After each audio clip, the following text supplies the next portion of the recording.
I have a distant and yet vague feeling that I may have learned this proclivity from my mother, but maybe not. It's quite possible that it goes deeper and is even more complicated than that secret and nurtured behaviors that emerge from mother and child. What I do know is it started when I was quite young. Whenever I would go to the grocery store with my mom, it always felt like I had entered an ecosystem where I was the prey. Maybe it was the contrast between the brightly illumined, wide open corridors, where I felt so exposed, and those tall, crammed shelves in which I could hide. But I remember a real need not to be seen by anyone that I knew. As I walked beside my mom, intermittently ducking out of sight or swiftly moving to the next aisle to stay one step ahead of a classmate from school, I always felt like a target for someone higher up on the food chain. On one of those occasions where I was in the middle of an aisle and I couldn't actually move quickly enough into the next, I would practice the art of blending in, like one of those speckled moths that blends in perfectly against the bark. I would intently absorb myself in the cereal aisle and look closely and hardly move and hardly breathe. Slowly pick up one cereal box on one side of my head and the other, hide there as if I was undetectable. I used to feel really embarrassed about being seen. And as I grew up and worked a short-lived job as a bagger at the same grocery store, I remember becoming ashamed of this feeling of the need to hide. Although I could now control my need to physically hide, it didn't stop me from that feeling that small and insignificant inside.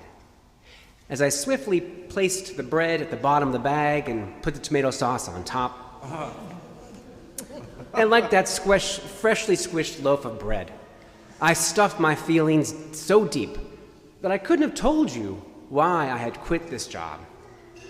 Within 2 weeks, to instead find someplace more comfortable, like the dishwashing pit at a big chain restaurant.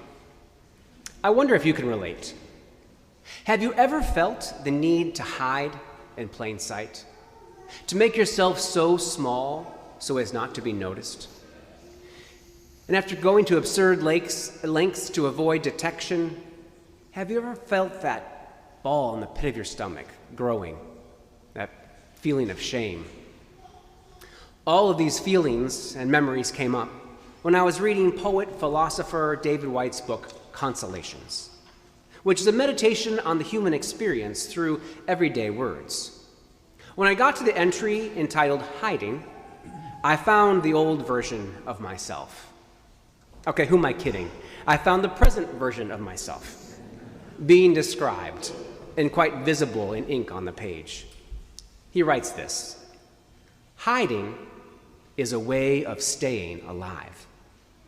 Hiding is a way of holding ourselves until we're ready to come out into the light. Hiding is one of the brilliant and virtuoso practices of almost every part of the natural world. The protective quiet of an icy northern landscape, the held bud of a future summer rose, that snowbound internal pulse of the hibernating bear. Hiding is underestimated. We are hidden by life in our mother's womb until we grow and ready ourselves for our first appearance in the lighted world. To appear too early in that world is to find ourselves with immediate necessity for outside intensive care. Wow, I thought to myself, I guess I don't have to be embarrassed about those cringy adolescent teenage years where I found myself hiding from everyone, especially myself. White continues and says, hiding, done properly, is the internal, faithful promise for a proper future emergence as embryos, as children, or even as emerging adults in retreat from the names that have caught us and imprisoned us, often in ways where we have been too easily seen and too easily named.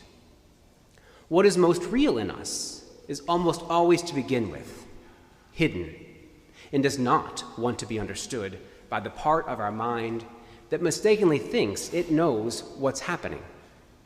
What is precious inside us does not care to be known by the mind in ways that diminish its presence. He continues, hiding is our bid for independence from others, from mistaken ideas we have about ourselves, from an oppressive and mistaken wish to keep us completely safe, completely ministered to, and therefore completely managed. Hiding is creative and necessary and beautifully subversive of outside interference and control. Hiding leaves life to itself, to become more of itself. Hiding is the radical independence necessary for our emergence into the light of a proper human future. It's an amazing reversal, a word of grace even, that allows us to integrate ourselves more fully. I suspect that we often hear our names being called, even from an early age. We hear a voice from somewhere distant, far off, calling our names and inviting us to come out. But like Samuel, we can't yet identify who or what it is, or what we might be becoming. So we present ourselves to a parent, or we find an older sibling, or maybe we fearfully approach a cooler and more mature friend. We might not use those same words of Samuel, "Here I am, for you called me," but the eagerness in our eyes and the softness of our hearts says as much. Unfortunately, most of us lack anyone as insightful or kindly as Eli to instruct us, and we never properly respond to the call that echoes secretly deep inside ourselves. And so we go through life doing what we're supposed to do. We either study hard in school and do the right extracurricular activities to gain the right kind of attention, or precisely we hang out with the wrong crowd, scrape by, try to avoid notice, and find a job that doesn't demand too much. These two paths both beckon to us. The path to respectability that is gained through incessant box checking and people-pleasing, or that other path of least resistance, which is a road to self-pleasing insignificance. On which path do you find yourself? Of course, it doesn't really matter which of these two pathways, for they lead to the same place: inauthentic diminishment, a loss of true self, an unacknowledged call to be the true you that is still hiding inside. There is, however, a third path that we can be guided down, but it requires someone noticing, someone seeing us. Sometimes there is someone to see us, someone who allows us to see ourselves, someone who encourages us to listen to that still small voice inside ourselves that's still speaking, still calling out, despite our many years of deaf and stopped-up ears. Someone is saying to us, "Be still. Listen." Say to yourself, "Speak, Lord, for your servant is listening." Or maybe they say, "Come and see." This morning, during this very ordinary church service, God is calling you. In the midst of this congregation, Jesus sees you. Jesus in the form of your priest, Jesus in the form of your spouse, Jesus in the form of a friend or a stranger.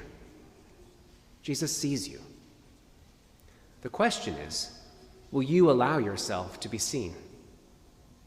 Will you see yourself and all the potential in you to fulfill God's calling in your life? Go ahead and express your cynicism. Let your internal critic speak. Can anything good come from inside me? It's okay. It's a type of hiding, of course, And as David White suggests, hiding is the first step of self-discovery, where you can gather the courage to listen for God speaking to that most secret part of yourself.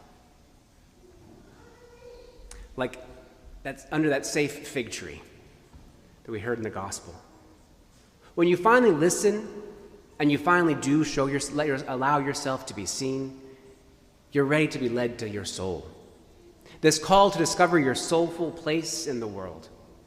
The Quaker educator Parker Palmer describes the journey like this. The soul is like a wild animal, tough, resilient, savvy, self-sufficient, and yet exceedingly shy. If we want to see a wild animal, the last thing we should do is go crashing through the woods, shouting for the creature to come out. But if we're willing to walk quietly in the woods, to sit silently for an hour or two, or maybe a day, the creature we're waiting for may well emerge, and out of the corner of our eye, we will catch a glimpse of the precious wildness we seek. When you do catch a glimpse of who you're called to be, the whole world changes. You will see heaven opened and the angels of God ascending and descending. You'll find yourself at the very center of the universe. When you answer the call to stop hiding and authentically be yourself, you will experience a restful contentedness in your body. Then your eyes will be open and you too will spout out poetry like Mary Oliver, who says, "Every day I see or hear something that more or less kills me with delight, that leaves me like a needle in the haystack of light. It is what I was born for, to look, to listen, to lose myself inside this soft world, to instruct myself over and over in joy and acclamation. Nor am I talking about the exceptional, the fearful, the dreadful, the very extravagant, but of the ordinary, the common, the very drab, the daily presentations. Oh, good scholar, I say to myself, how can you help but grow wise with such teachings as these? The untrimmable light of the world, the ocean's shine, the prayers that are made out of grass. Once your eyes are opened, you will see remarkable things. And with your eyes, Jesus will see others. Yes, with your eyes, to invite those in your life to truly be seen. Who is it that's looking just for a little bit of attention to be seen this morning? Who in your life needs just a little attention? And yes, with your ears, you'll be able to guide others like Eli. Just open yourself up, and you'll encourage others to say, "Speak, for your servant is listening." The whole world beckons. All the beings of heaven wait breathlessly for you to see and to listen, so that everything may shine with the radiance of Christ's glory. Is today the day that you come out of hiding? Amen.